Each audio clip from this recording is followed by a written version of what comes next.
Dear student, स्वागत है आप सभी का अपने चैनल आज क्लास में। आज की इस वीडियो में बात करेंगे मैथ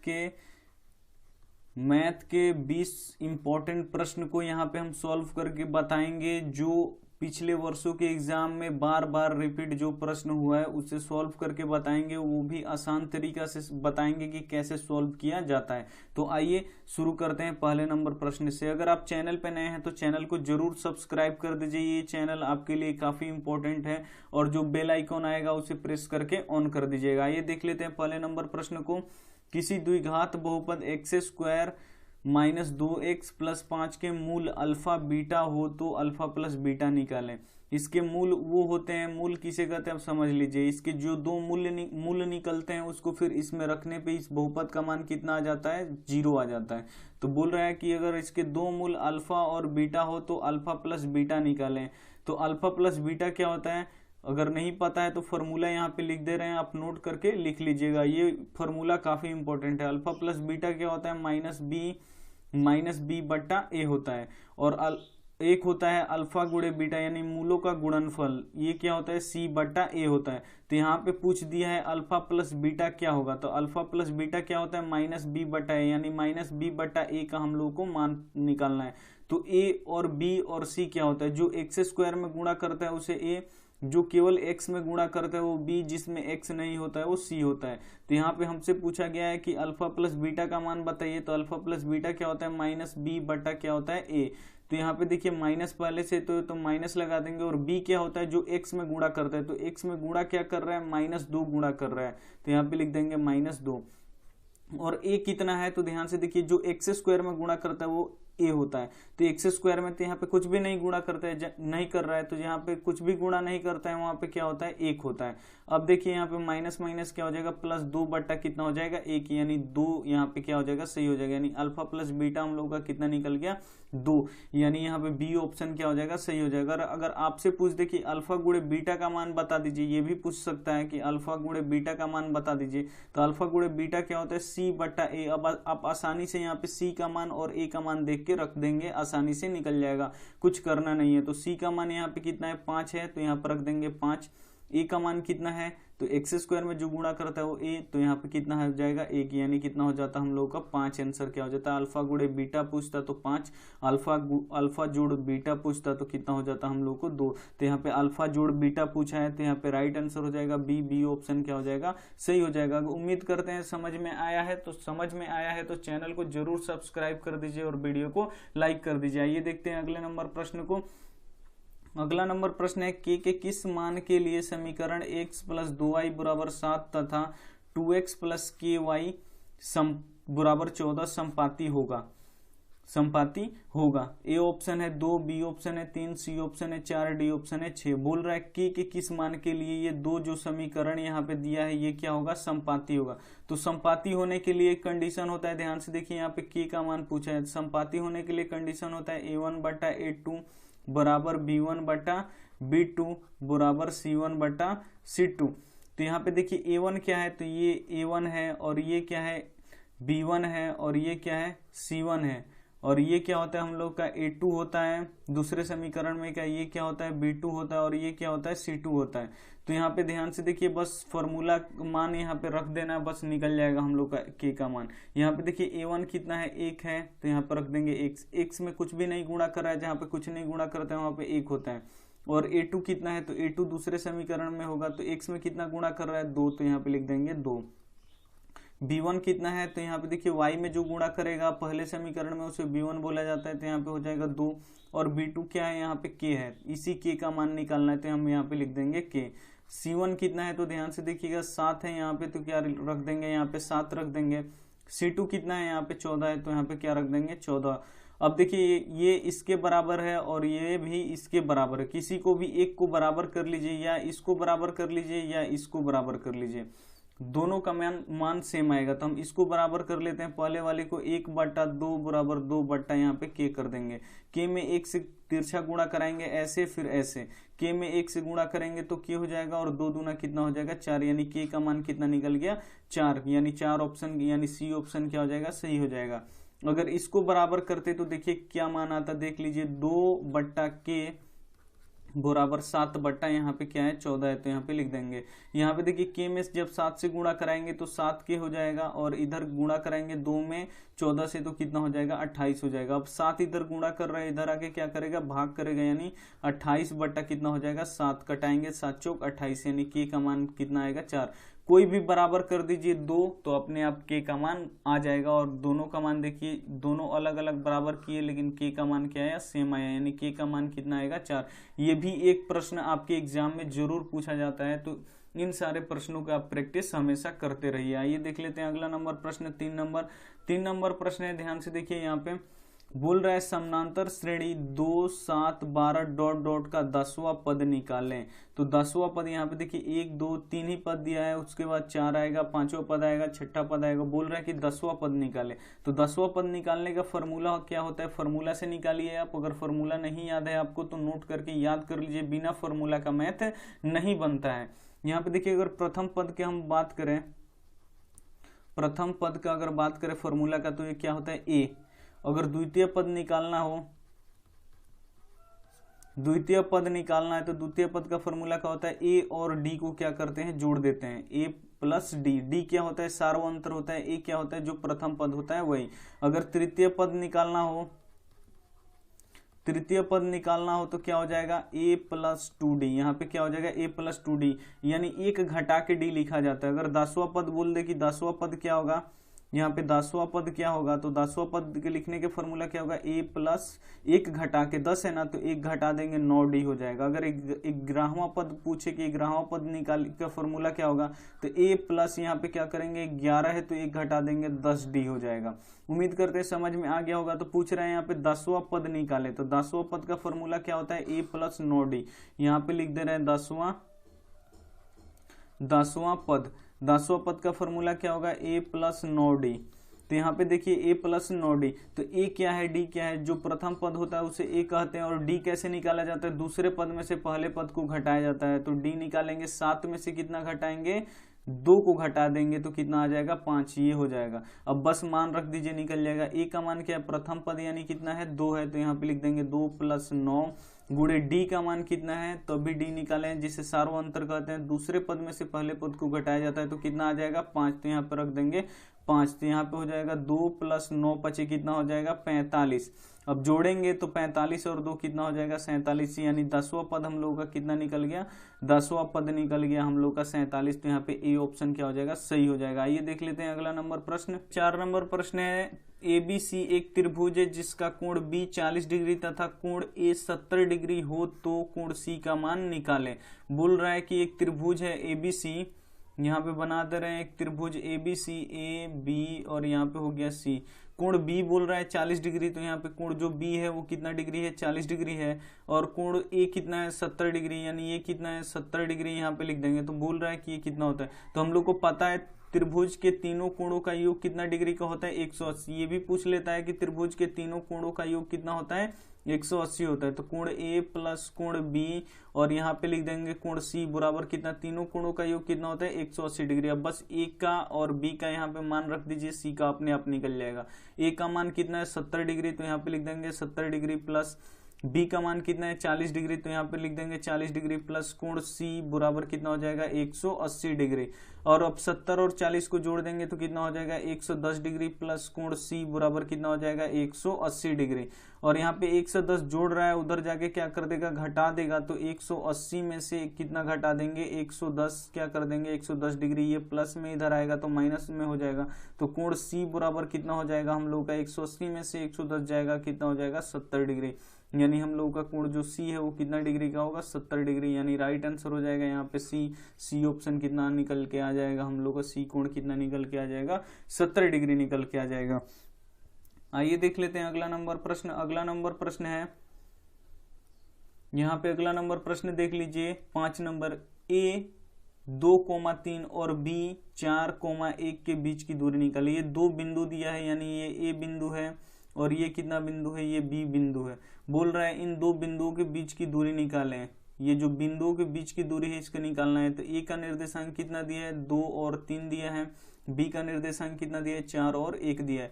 तो इसमें ध्यान से देखिए, एक x का मान होता है, एक y का मान होता है, इसमें भी एक x का मान होता है, एक y का मान होता है। तो x का मान यानी इसको पहले वाले को x1 बोलेंगे और दूसरे वाले को y1 बोलेंगे, और दूसरे बिंदु में पहले वाले को x2 है, ये भी एक x का मान है, एक y का मान है, तो पहले वाले को मान लेते हैं x2 और इसको क्या मानेंगे, y2। अब बीच के दूरी के यानी AB के बीच की दूरी निकालेंगे, AB की बीच की दूरी। तो AB की जब बीच की दूरी निकालेंगे तो इसके लिए एक फॉर्मूला होता है, अगर फॉर्मूला नहीं याद है तो आपको लिख के याद कर लीजिए इसको, x2 माइनस x1 का the whole square plus y2 minus y1 का क्या होता है, द होल स्क्वायर। तो यहाँ पे देखिए बस x1 x2 और y1 y2 का मान रख दीजिए। तो x2 कितना है, तो हम लोगों के पास x2 कितना है, 4 है, तो यहाँ पे रख देंगे 4 माइनस x1 कितना है, 2 है, तो यहाँ पे लिख देंगे 2 का the whole square plus y2 कितना है हमारे पास 1 है, तो यहाँ पे लिख देंगे 1, और y1 कितना है, ध्यान से देखिएगा 3 है, तो यहाँ पे लिख देंगे 3 का द होल स्क्वायर। अब यहाँ पे देखिए क्या होगा, 4 में से 2 जाएगा तो 2 का स्क्वायर होगा, प्लस अब देखिए यहाँ पे क्या हो जाएगा, 1 में से -3 घटेगा तो कितना बचेगा, -2 का यहाँ पे क्या हो जाएगा स्क्वायर। अब 2 का तो स्क्वायर कितना हो जाएगा, 2 का स्क्वायर कितना हो जाएगा 4, और प्लस अब -2 का स्क्वायर करेंगे। स्क्वायर मतलब क्या होता है, -2 का स्क्वायर, स्क्वायर का मतलब क्या होता है, ये 2 बार गुणा होगा, यानी जब 2 बार इसे गुणा करेंगे तो माइनस माइनस क्या हो जाएगा, प्लस, 2 दूना कितना हो जाएगा 4, तो यहाँ पे लिखेंगे हम +4। अब देखिए 4 4 कितना हो जाएगा 8। अब 8 का क्या कर देना है आपको, फैक्टर कर देना है। तो 8 का फैक्टर होगा तो यहाँ पे 4 और यहाँ पे 2 और यहाँ पे कितना हो जाएगा हम लोग का 2, यानी कितना निकल गया हम लोग का, अब यहाँ पे देखिए निकल गया हम लोग का 2 गुणे 2 गुणे 2। तो अब देखिए जब 2 का जोड़ा लगता है तो 1 2 क्या होता है, बाहर निकल जाएगा, तो 1 2 बाहर निकल जाएगा, इसका जोड़ा नहीं लगाया तो रूट में रह जाएगा, यानी AB के बीच की दूरी कितना निकल गया, 2√2 निकल गया, यानी बी ऑप्शन हम लोग का क्या हो जाएगा, सही हो जाएगा। पूरा डिटेल में बता रहे हैं इसीलिए टाइम लग रहा है ताकि आपको समझ में आए। अगर समझ में आ रहा हो तो चैनल को जरूर सब्सक्राइब कर दीजिए, वीडियो को लाइक कर दीजिए। आइए देख लेते हैं 6 नंबर प्रश्न। 6 नंबर प्रश्न है 8 sec square theta minus 8 tan square theta बराबर है, बोल रहा है किसके बराबर है। लिखा है यहाँ पे 8 sec square theta minus 8 tan square theta. ऐसा जब भी आपको प्रश्न दिखे तो दोनों में जब 8 8 सेम हो तो उसे कॉमन ले लीजिए, कॉमन यानी दोनों में उभयनिष्ठ है तो उसको बाहर निकाल लीजिए। जब बाहर निकाल देंगे तो यहाँ पे हो जाएगा हम लोग का sec square theta minus tan square theta. तो अब ध्यान से देखिए sec square theta minus tan square theta बराबर कितना होता है, sec square theta minus tan square theta बराबर कितना होता है, 1 होता है। तो इसके जगह पे हम क्या रख देंगे, 1 रख देंगे, तो 8, और ब्रैकेट में इसकी जगह पे क्या रख देंगे 1। 8 में 1 से गुणा होगा तो कितना हो जाएगा 8, ये क्या हो जाएगा, सही हो जाएगा हम लोग का सी ऑप्शन। ये प्रश्न कब आपसे बनेगा, जब आपसे फॉर्मूला जब आपको याद हो। तो फॉर्मूला हम यहाँ पे लिख दे रहे हैं, यहाँ पे 3 फॉर्मूला होता है, इसका लिख लीजिए। पहला होता है sine square theta plus cos square theta बराबर कितना होता है 1। दूसरा होता है formula sec square theta minus tan square theta बराबर कितना होता है 1। तीसरा होता है cosec square theta, cosec square theta minus cot square theta बराबर कितना होता है 1। ये तीनों पे पूछ लेता है, तो इस पे पूछ लिया है, कभी इस पे भी पूछ लेगा, इस पे भी पूछ लेगा। यानी sec square theta minus tan square theta कितना होता है 1। तो 8 दोनों में से कॉमन ले लीजिए और पूछ लीजिए, और क्या कर दीजिए sec square theta minus tan square theta का मान कितना होता है 1 रख दीजिए, कितना आंसर हो जाएगा 8। उम्मीद करते हैं समझ में आ गया होगा। आइए देख लेते हैं अगला नंबर प्रश्न। अगला नंबर प्रश्न है 7 नंबर, एक मीनार की पाद बिंदु से 50√3 मीटर की दूरी पर स्थित एक बिंदु का उन्नयन कोण 60 डिग्री है, तो मीनार की ऊंचाई क्या होगी। ये क्वेश्चन देख के कितने बच्चों को डर लगता है, लेकिन डरने की बात नहीं है। देखिए कैसे बनाएंगे, जैसे बोल रहे हैं वैसे बनाएंगे। एक मीनार की पाद बिंदु से, एक मीनार है तो सबसे पहले आप एक मीनार बना लीजिए। ये मीनार हो गया। एक मीनार की पाद बिंदु से, पाद यानी जो जमीन पे होता है बिंदु उसे बोलते हैं। यहाँ पे ये मीनार का पाद बिंदु से 50√3 मीटर की दूरी पे, यहाँ पे 50√3 मीटर की मान लीजिए दूरी है, कितना है 50√3 मीटर की दूरी पे एक बिंदु है। तो ये एक बिंदु है स्थित, उन्नयन कोण 60 डिग्री है। इसे मीनार के जो शिखर है इससे उन्नयन कोण कितना डिग्री है 60 डिग्री है, तो यहाँ पे लिख देंगे हम 60 डिग्री है। तो मीनार की ऊंचाई ज्ञात, तो मीनार की ऊंचाई क्या होगी, तो ये हम लोग का जो मीनार है ये इसका नाम दे रहे हैं ए बी, यहाँ पे हो जाएगा और ये हो जाएगा सी, यानी मीनार की ऊंचाई ए बी है जो मीनार, इसकी ऊंचाई क्या कर देना है, निकाल देना है। तो यहाँ पे देखिए लंब है और ये आधार है, तो लंब बटा आधार किस पे आता है, tan पे। तो यहाँ पे लिखेंगे tan कितना डिग्री है, यहाँ पे 60 डिग्री है, तो यहाँ पे लिखेंगे 60 डिग्री। tan 60 का यानी होता क्या है, tan थीटा का मान क्या होता है, लंब बटा आधार। तो लंब क्या है ए बी, तो यहाँ पे लिख देंगे ए बी। आधार क्या है बी सी, तो यहाँ पे लिख देंगे हम बी सी। और tan 60 का मान कितना होता है, √3 बराबर कितना हो जाएगा हम लोग का, ए बी तो निकालना है, ए बी मीनार है, और बी सी ध्यान से देखिए बी सी का मान कितना दिया है 50√3, तो यहाँ पे रख देंगे 50√3। अब क्या करेंगे, क्रॉस मल्टीप्लाई यानी तिरछा गुणा करेंगे। ए बी में 1 से गुणा करेंगे तो ए बी बराबर 50 में √3 से गुणा करेंगे तो 50√3 और गुणे हो जाएगा √3। अब देखिए यहाँ पे कुछ समझाते हैं, 50 √3 में √3 से गुणा होगा √9 हो जाएगा। ये होता है 50 गुणे √9 का वर्गमूल कितना हो जाता है 3। तो अब गुणा करेंगे तो 50 से कितना आ जाएगा 150 मीटर, यानी ए बी की हम लोग को ऊंचाई कितना निकल जाएगा, ए बी की ऊंचाई, यानी ए बी क्या है मीनार है, तो ए बी की ऊंचाई कितने निकल जाएगा 150 मीटर। तो यहाँ पे राइट आंसर हो जाएगा बी ऑप्शन क्या हो जाएगा, सही हो जाएगा। आइए देख लेते हैं अगला नंबर प्रश्न। अगला नंबर प्रश्न है, ध्यान से देखिए यहाँ पे, दो वृत्तों की क्षेत्रफलों का अनुपात 4:1 है, तो उनकी त्रिज्याओं का अनुपात ज्ञात कीजिए, या अनुपात होगा कुछ भी निकाल दीजिए। ये एक वृत्त है और ये एक वृत्त है, तो इसका त्रिज्या हम मान लेंगे, ध्यान से देखिए आर, बड़ा आर, और इसकी त्रिज्या हम मान लेंगे यहाँ पे छोटा आर। इसकी त्रिज्या छोटा आर, इसकी त्रिज्या बड़ा आर, ऐसे आप कोई कुछ भी मान सकते हैं। तो बोल रहा है दो वृत्तों के क्षेत्रफलों का अनुपात, अनुपात मतलब क्या होता है, बट्टा, यानी पहले वृत्त का क्षेत्रफल क्या होता है, वृत्त के क्षेत्रफल का फॉर्मूला क्या होता है, πr²। तो पहले वाले के त्रिज्या हम बड़ा आर माने हैं, तो बड़ा आर का स्क्वायर कर देंगे, बट्टा, अनुपात मतलब क्या होता है, बट्टा दूसरे वृत्त के क्षेत्रफल। तो दूसरा वृत्त हम माने हैं ये वाला, इसका त्रिज्या छोटा है, तो इसको लिख देंगे πr छोटा का स्क्वायर। अनुपात कितना दिया है 4, अनुपात मतलब क्या होता है, बट्टा 1। यहाँ पे देखिए पाई से पाई कट जाएगा, इधर स्क्वायर है तो इधर जाएगा रूट हो जाएगा, इधर स्क्वायर है तो इधर जाके रूट हो जाएगा। आर बट्टा आर हमको निकालना है, यानी त्रिज्याओं का अनुपात निकालना है, तो इधर हो जाएगा √4 और इसका भी आएगा इधर, तो क्या हो जाएगा √1 हो जाएगा। तो यहाँ पे देखिए आर बट्टा आर बराबर कितना हो जाएगा, 4 का वर्गमूल कितना होता है 2 होता है, तो यहाँ पे लिख देंगे 2, और 1 का वर्गमूल कितना होता है 1। अब अनुपात मतलब क्या होता है, बट्टा, तो बट्टा को फिर क्या कर देंगे, अनुपात में बदल देंगे, आर अनुपात आर बराबर कितना हो जाएगा 2, और इसका अनुपात कर देंगे अनुपात 1, यानी 2:1 क्या हो जाएगा यहाँ पे, सही हो जाएगा, यानी बी ऑप्शन क्या हो जाएगा यहाँ पे, सही हो जाएगा। आइए देख लेते हैं अगला नंबर प्रश्न।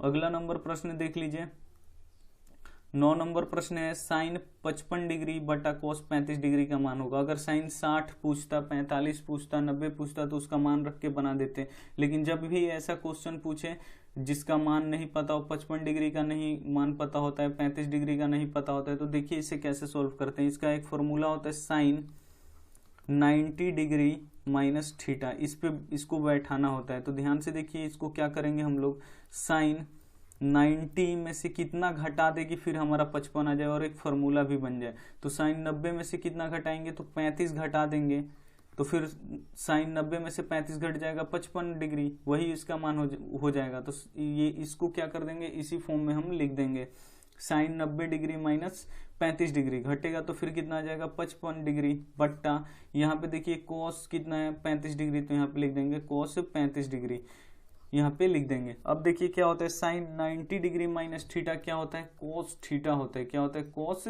थीटा। थीटा क्या होता है, ये वाला। तो यहाँ पे देखिए साइन 90 डिग्री माइनस थीटा क्या हो जाएगा, कोस, और थीटा क्या होता है, ये वाला, तो यहाँ पे लिख देंगे 35 डिग्री। तो यहाँ पे हो जाएगा हम लोग का 35 डिग्री। अब बट्टा नीचे भी कितना है हम लोग का, कोस 35 डिग्री। अब कोस 35 डिग्री से कोस 35 डिग्री कट के कितना हो जाएगा 1, तो यहाँ पे राइट आंसर हो जाएगा बी ऑप्शन हो जाएगा सही। जब भी ऐसा आप प्रश्न दिखे आपको, तो अब आंख मूंद के एक पे टिक लगाइएगा, वो क्या होता है, हमेशा सही होता है। तो यहाँ पे बी ऑप्शन क्या हो जाएगा, सही हो जाएगा। ये देख लेते हैं अगला नंबर प्रश्न 10 नंबर प्रश्न है, 2 6 4 0 0 2 1 3 2 का बहुलक होगा। बहुलक कैसे निकाला जाता है, जो सबसे ज्यादा बार आता है वो बहुलक होता है। तो यहाँ पे देखिए 2 कितना बार आया है, 3 बार आया है, तो यहाँ पे 2 क्या हो जाएगा, बहुलक हो जाएगा। 2 सबसे ज्यादा बार आया है, तो यहाँ पे राइट आंसर हो जाएगा। ध्यान से देखिए ए ऑप्शन क्या हो जाएगा, यहाँ पे सही हो जाएगा। 2 क्या होगा, बहुलक, इसमें ज्यादा कुछ। आइए देख लेते हैं 11 नंबर प्रश्न। 11 नंबर प्रश्न है किसी घटना का प्रायिकता नहीं होता है। किसी भी घटना का प्रायिकता ध्यान से देखिए 0 और 1 के बीच होता है, 0 और 1 के बीच होता है किसी भी घटना का प्रायिकता, यानी 0.5 हो जाएगा, 0.99 हो जाएगा प्रायिकता, प्रतिशत में हो जाएगा 60%, 70%, 90%, यहाँ तक कि 99% हो जाएगा। लेकिन ध्यान से देखिए माइनस में किसी का भी घटना का प्रायिकता नहीं होता है, तो यहाँ पे माइनस में नहीं होगा, 0 भी हो जाएगा, 1 भी हो जाएगा, 0.9 भी हो जाएगा। लेकिन माइनस में किसी भी घटना का प्रायिकता नहीं होता है, तो यहाँ पे राइट आंसर हो जाएगा ए ऑप्शन क्या हो जाएगा, सही हो जाएगा। आइए देख लेते हैं अगला नंबर प्रश्न 12 नंबर प्रश्न बोल रहा है साइन थीटा बराबर 12/13, तो कॉस थीटा का मान ज्ञात कीजिए। ये तो प्रश्न हमेशा हर एक एग्जाम में पूछता है, तो देखिए इसको कैसे बनाते हैं। यानी साइन थीटा दिया है, ध्यान से देखिए साइन थीटा बराबर कितना दिया है 12/13। साइन थीटा का मतलब क्या होता है, यानी होता है लंब बटा कर्ण, लंब बटा कर्ण, लंब बटा कर्ण, यानी लंब कितना दिया है 12 और कर्ण कितना दिया है 13। तो एक समकोण त्रिभुज बना लीजिए ऐसे, ये हो गया हम लोगों का समकोण त्रिभुज, इसका मान रख दीजिए ए बी और सी, और ये हो गया हम लोग का 90 डिग्री। लंब कितना दिया है 12, तो यहाँ पे 12 रख देंगे, और कर्ण कितना दिया है यहाँ पे 13, तो हम 90 डिग्री के सामने का भुजा ये होता है कर्ण, तो ये हम लिख दिए, हम कितना हो गया हम लोग का 13। तो अब बोल रहा है ध्यान से देखिए कि कोस थीटा, तो कोस थीटा क्या होता है आधार बट्टा कर्ण, यानी आधार निकालना है। तो हम लोग को तो आधार अभी पता नहीं है कि आधार कितना है, और कर्ण तो पता है, कर्ण है 13, आधार नहीं पता है। तो सबसे पहले आधार निकालेंगे, कैसे निकाला जाता है, तो पाइथागोरस पर में लगा के, यानी कर्ण का स्क्वायर बराबर क्या होता है लंब का स्क्वायर, और जोड़ क्या होता है आधार का स्क्वायर। तो कर्ण कितना दिया है यहाँ पे 13, तो यहाँ पे लिख देंगे 13 के स्क्वायर बराबर लंब कितना दिया है 12, तो यहाँ पे लिख देंगे 12 के स्क्वायर। आधार कितना दिया है, आधार नहीं दिया है, इसको निकालना है, तो इसको लिख देंगे आधार का स्क्वायर। 13 का स्क्वायर कितना होगा 169 बराबर, यहाँ पे देखिए 12 के स्क्वायर कितना हो जाएगा 144 प्लस आधार का यहाँ पे क्या हो जाएगा स्क्वायर हो जाएगा। अब 144 इधर जोड़ रहा है, इधर आके घटाएगा, यानी 169 माइनस 144 बराबर कितना हो जाएगा हम लोग का आधार का स्क्वायर हो जाएगा। तो 169 में से 144 जाएगा तो कितना बचेगा 25 बराबर उधर हो जाएगा आधार का स्क्वायर। अब इधर स्क्वायर है तो इधर आके क्या हो जाएगा रूट हो जाएगा 25 बराबर कितना हो जाएगा आधार। तो 25 का वर्गमूल कितना निकल जाएगा 5, यानी हो जाएगा हम लोग का आधार। आधार कितना निकल गया हम लोग का 5 निकल गया। तो अब कैसे बनेगा, बस यहाँ पे मान रख दीजिए, आधार का मान कितना निकल गया 5, तो यहाँ पे 5 लिख देंगे, बट्टा कर्ण कितना है 13, तो यहाँ पे लिख देंगे 13। 5/13 क्या हो जाएगा हम लोग का राइट आंसर हो जाएगा।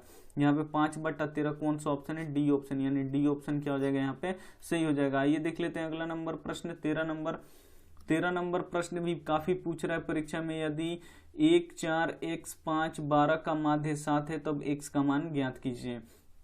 ध्यान से देखिए यहाँ पे 1 दिया है, 4 दिया है, यहाँ पे कोई संख्या उसे हटा दिया है, वहां पे क्या रख दिया है x और उसका माध्य दे दिया है। तो माध्य निकालने का फॉर्मूला क्या होता है, माध्य बराबर क्या होता है कुल संख्याओं का योग, कुल संख्याओं का योग बट्टा कुल संख्या। तो ध्यान से देखिएगा यहाँ पे माध्य कितना दे दिया है 7, तो यहाँ पे रख देंगे 7। कुल संख्याओं का योग, ये जो संख्या है इसको क्या कर देंगे जोड़ देंगे, तो 1 प्लस क्या हो जाएगा 4 प्लस x प्लस 5 और प्लस कितना हो जाएगा 12 और बट्टा कुल संख्या, संख्या कितना है 1 2 3 4 5, यहाँ पे 5 संख्या है तो यहाँ पे लिख देंगे 5। अब यहाँ पे देखिए 7 बराबर ऊपर का जोड़ लीजिए, 4 1 5 5 5 10, 10 में 12 जोड़ेंगे तो कितना हो जाएगा 22 और प्लस x है तो x को प्लस x वैसे ही रहने दीजिए, यहाँ पे क्या हो जाएगा 5। अब क्रॉस मल्टीप्लाई कर दीजिए, 22 में 1 से गुणा होगा तो 22 प्लस x में 1 से गुणा होगा तो x हो जाएगा। यहाँ पे इधर करेंगे तो 7 25 कितना हो जाएगा 35। अब 22 इधर जोड़ रहा है, उधर जाके क्या करेगा घटाएगा, यानी 35 माइनस कितना हो जाएगा 22 हो जाएगा, यानी x बराबर कितना निकल गया हम लोग का 13। 13 क्या हो जाएगा x का मान क्या हो जाएगा 13, यानी डी ऑप्शन क्या हो जाएगा यहाँ पे सही हो जाएगा। आइए देख लेते हैं अगला नंबर प्रश्न। अगला नंबर प्रश्न है, ध्यान से देखिए यहाँ पे बोल रहा है AP 6 9 12 डॉट डॉट का सार्व अंतर निकाले। सार्व अंतर किसे कहते हैं, तो सार्व अंतर दो पदों का जो अंतर होता है उसे क्या कहते हैं सार्व अंतर कहते हैं। एपी में जो होता है कोई भी संख्या उसके पदों का अंतर क्या होता है हमेशा हर एक जगह पे क्या होता है समान होता है, यानी डी कैसे निकाला जाता है, तो दूसरे पद में से पहले पद को घटाया जाता है। तो दूसरा पद यहाँ पे देखिए, पहला पद, दूसरा पद, तीसरा पद, तो दूसरे पद में से क्या करेंगे, पहले पद को क्या कर देंगे, घटा देंगे। तो दूसरा पद है 9 और पहला पद कितना है 6, तो इसको क्या कर देंगे, घटा देंगे। तो यहाँ पे डी बराबर कितना हो जाएगा, 9 में से 6 हो जाएगा 3, यानी क्या हो जाएगा हम लोग का ए ऑप्शन क्या हो जाएगा, सही हो जाएगा। यानी डी निकालने का फॉर्मूला क्या होता है, सार्वंतर निकालने का फॉर्मूला क्या होता है, दूसरा पद माइनस पहला पद।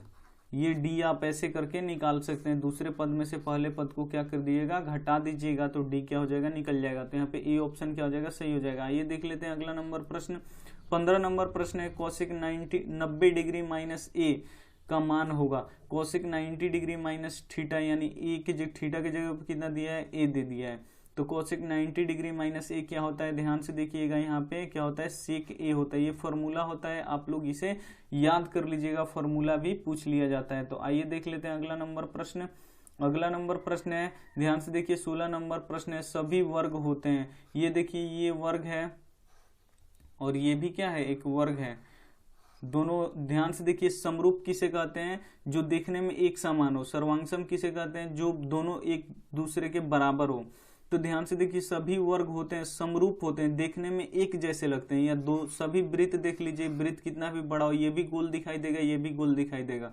तो सभी वर्ग पूछ लेता है कि सभी वर्ग होते हैं, तो क्या होते हैं, समरूप होते हैं। या ये भी पूछ दे सभी वृत्त होते हैं, तो सभी वृत्त क्या होते हैं, वो भी क्या होते हैं, समरूप होते हैं। तो यहाँ पे ए ऑप्शन क्या हो जाएगा, सही हो जाएगा। अभी 2020 बोर्ड एग्जाम हुआ है, उसमें ये क्वेश्चन पूछा हुआ था। आइए देख लेते हैं अगला नंबर प्रश्न। 17 नंबर प्रश्न है, 3 थीटा बराबर 90 हो तो कॉस थीटा का मान ज्ञात कीजिए। तो कॉस, यहाँ पे थीटा का मान पता चलेगा तभी तो निकलेगा। तो यहाँ से कुछ हिंट दिया है, ध्यान से देखिए, 3 थीटा बराबर कितना दिया है, 90 दिया है।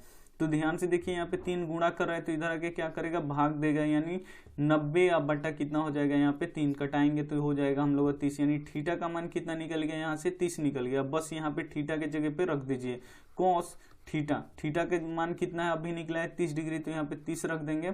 तो ध्यान से देखिए, कॉस 30 डिग्री का मान कितना होता है, √3 बटा कितना होता है, 2। तो यहाँ पे राइट आंसर हो जाएगा बी ऑप्शन क्या हो जाएगा, सही हो जाएगा। आइए देख लेते हैं अगला नंबर प्रश्न। उम्मीद करते हैं समझ में आ रहा होगा। समझ में आ रहा है तो चैनल को जरूर सब्सक्राइब कर दीजिए और वीडियो को लाइक कर दीजिए। आइए देखते हैं अगला नंबर प्रश्न।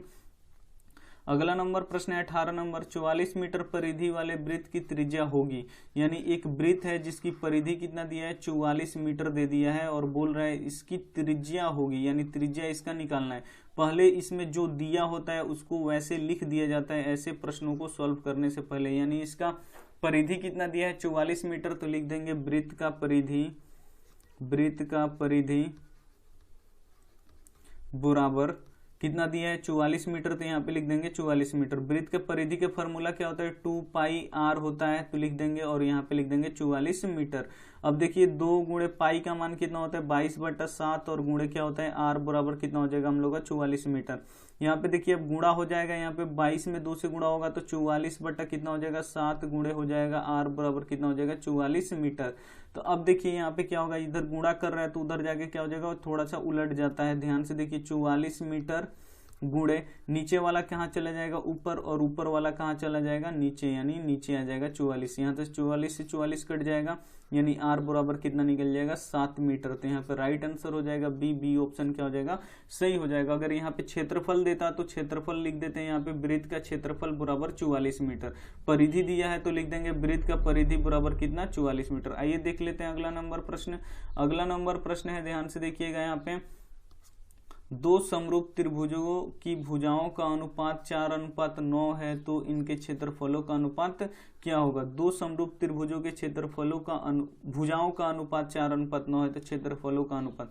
तो ध्यान से देखिए, अगर 2 त्रिभुज हम इसे मान लेते हैं, एक ये त्रिभुज है ABC, और ये है एक त्रिभुज PQR। ये त्रिभुज है एक PQR और ये है ABC। अगर ये दोनों आपस में समरूप होते, इसके लिए होता है एरिया ऑफ त्रिभुज ABC बटा एरिया ऑफ त्रिभुज PQR। ये क्या होता है, इनकी भुजाओं का वर्ग बराबर होता है, यानी AB बटा क्या हो जाएगा, इसका AB भुजा और इसका PQ भुजा का वर्ग बराबर होता है, इसका PQ। भुजा का वर्ग बराबर होगा इसके दूसरे भुजा BC भुजा के किसके बराबर होगा, QR के। तो यहाँ पे लिख देंगे BC बटा क्या हो जाएगा, QR का क्या हो जाएगा, स्क्वायर हो जाएगा। इसी तरह इसका हो जाएगा AC भुजा और इसका क्या होता है PR भुजा, तो PR भुजा का क्या होगा, स्क्वायर हो जाएगा। तो यहाँ पे हो जाता है। यहाँ पे देखिए अब बोल रहा है कि इनके भुजाओं का अनुपात इतना दिया है तो क्षेत्रफलों का अनुपात होगा। तो क्षेत्रफल का अनुपात यहाँ पे भुजा कितना दिया है, मान लीजिए ये इसका भुजा 4 है और इसका भुजा कितना है, ये 9 है। तो यहाँ पे देखिए यहाँ पे रख देंगे AB कितना है 4 और बटा PQ कितना है 9। तो यहाँ पे लिख देंगे 9 और इसका क्या कर देंगे, स्क्वायर कर देंगे। तो यानी 4 का स्क्वायर कितना हो जाएगा 16 और बटा कितना हो जाएगा 9 9 कितना हो जाएगा 81। इसका अनुपात निकालेंगे तो 16 और ये बट्टा क्या बदल जाता है अनुपात और ये कितना हो जाएगा 81। तो यहाँ पे राइट आंसर हो जाएगा बी ऑप्शन क्या हो जाएगा, सही हो जाएगा। ये देख लेते हैं अगला नंबर प्रश्न। अगला नंबर प्रश्न है, ध्यान से देखिएगा। 5x² प्लस 2x माइनस 5 में कौन सा बहुपद है, पूछ रहा है कि ये कौन सा बहुपद है आपसे, रैखिक है कि द्विघात है कि त्रिघात है कि बहुपद नहीं है। तो ध्यान से देखिएगा, रैखिक बहुपद किसे कहते हैं, जिसमें चर का महत्तम घात, चर किसे कहते हैं, XY जो भी होता है बहुपद में। तो यहाँ पे चर क्या है, x है। इसका सबसे हाईएस्ट मान कितना है, तो हाईएस्ट मान कितना है, तो 2 है। तो ये हाईएस्ट मान कितना है, तो 2 है। तो ये क्या होता है, द्विघात बहुपद। और रैखिक बहुपद किसे कहते हैं, जिसमें चर का महत्तम घात 1 होता है, उसे रैखिक बोलते हैं। यहाँ पे समझ लीजिए। और जिसका चर के महत्तम घात यानी कुल x में से जिसका सबसे ज्यादा मान अगर 2 है, x² है, तो ये क्या हो जाएगा, हम लोग का द्विघात बहुपद हो जाएगा। अगर चर का महत्तम घात यानी x का सबसे ज्यादा मान 3 होगा, x का महत्तम घात 3 होगा, तो क्या होगा, त्रिघात होगा। उम्मीद करते हैं समझ में आया है। तो समझ में आया है तो चैनल को जरूर सब्सक्राइब कर दीजिए और वीडियो को क्या कर दीजिए, लाइक कर दीजिए। लाइक करना मत भूलिएगा और सब्सक्राइब तो अगर पहली बार आए हैं तो सब्सक्राइब जरूर कीजिए और ऐसा बेल आइकन को निशान आएगा तो उसे प्रेस करके ऑन कर लीजिएगा ताकि पल पल की नोटिफिकेशन मिलती रहे। अपने दोस्तों भाइयों के पास शेयर कीजिए, वीडियो को जरूर लाइक कीजिए। अगर कुछ नहीं समझ में आता है तो कमेंट बॉक्स में आप कमेंट करके पूछ सकते हैं, हम सबका जवाब देते हैं। मिलते हैं कुछ ऐसे वीडियो में, तब तक अपना ध्यान रखिए। Take care.